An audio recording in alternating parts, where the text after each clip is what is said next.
Hello everybody, here we are today previewing the Dallas Stars. Now before we start, please make sure to give this video a thumbs up and why don't you join the Hockey Brigade by subscribing if you would like. Now let's talk about Dallas.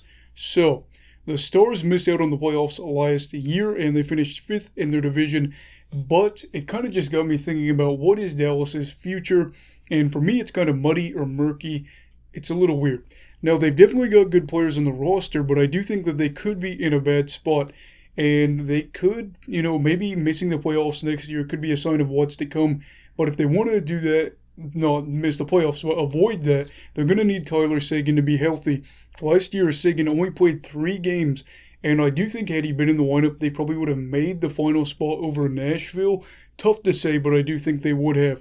Seguin's a top 15 paid player in the league and is a huge offensive boost for Dallas if he can get back to his pre-2019-20 version of himself.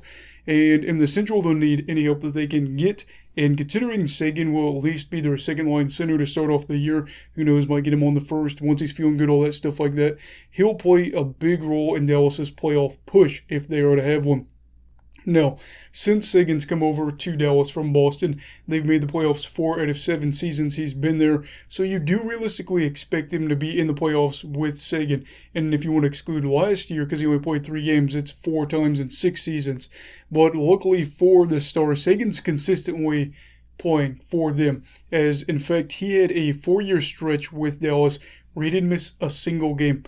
Maybe he's going to get back to that this year, we'll have to see.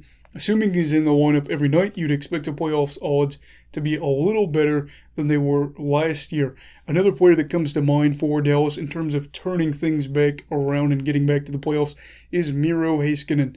Now, Miro is one of the young, up-and-coming blue liners in the league, but we need to see more from him in terms of just getting better overall, especially if you're Dallas. He just signed a massive 8-year, $67.6 million deal with the team, and he's going to have to live up to the deal. It is as simple as that. When you get paid that kind of money, you have to get results. I'm not sure we'll ever see him go on a tear like he did in the 2019-20 playoffs, where I think he had 26 points in 27 games, but he's still got time to grow, and maybe he could be that guy. We're going to have to watch him try to, just get back to what he was in that stretch where he was looking like a very young, promising, like top-pairing offensive defense, tongue twister there. But anyway, yeah, when you watch him play, it looks like he's not even trying to, do anything crazy. Sometimes his passes are soft and his shots are soft, but it's not a bad thing. It just looks effortless and he makes the game look easy. And he takes some weird shots for some weird angles, but they pay off at times. However, I do feel like last year was a bit of a quiet year from him, at least what I expected from him offensively. And since he got that big contract, we're really going to see people hone in on his good days and his bad days because they're going to expect way more good than bad. I can tell you right now that the Stars probably won't make the playoffs if Miro has a bad year. But I am really hopeful for him and I expect good things going forward, which leads us to our last topic, and that is Captain Jamie Benn. He is a guy that I worry about in terms of the Stars being stuck just because his contract is kind of big. Now, I know a lot of Stars fans love him, understandable. He is a great guy, great player, and he's fun to watch. But at the moment, he's not worth $9.5 million. That's just the reality of it. And that's what he's going to be getting paid next season. And I think a lot of the reasoning for me to say, he's not worth that kind of money is because his offensive game has dropped off quite a bit the past 2 years in terms of what it used to be. I know he hasn't been 100% healthy, so that is an excuse there.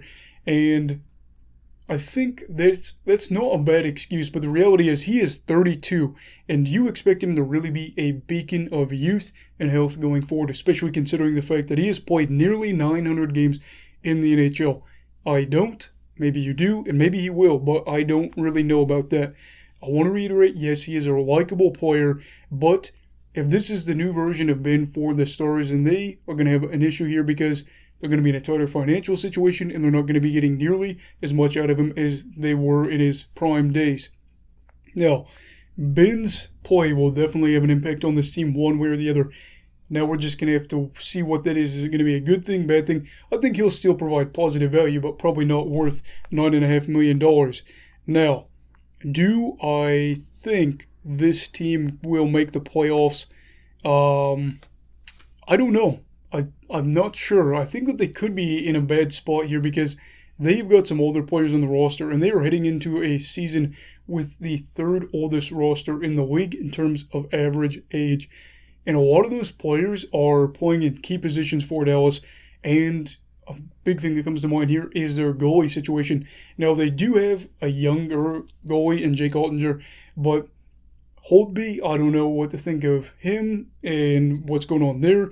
You've got Hudobin, and Bishop, and it's just kind of one of those things where I wouldn't be surprised if they made the playoffs, but going forward, I think that it's going to get harder and harder for them to do so, as this team has good players, like we said before. They've got some young, promising guys, but unless those guys step up and take on pretty big roles, I think it might just see something where like Dallas keeps slipping in the standings slowly but surely. Not that they're going to be a bottom feeder, especially next year. I couldn't see them being one of the worst teams in the league, but I think it's going to be a gradual thing unless those younger guys just really take reins of this team. They're not going to be terrible, but they're probably not going to be contenders either. So, what do you think? Do you think Dallas is in a bad spot? Let me know down below. Again, if you liked this video, then like this video and subscribe to join the Hockey Brigade. Everybody, stay safe. Have a great night. You go love hockey, all right? Goodbye, Brigadiers and Brigadettes. This is your captain signing off. Have a great night.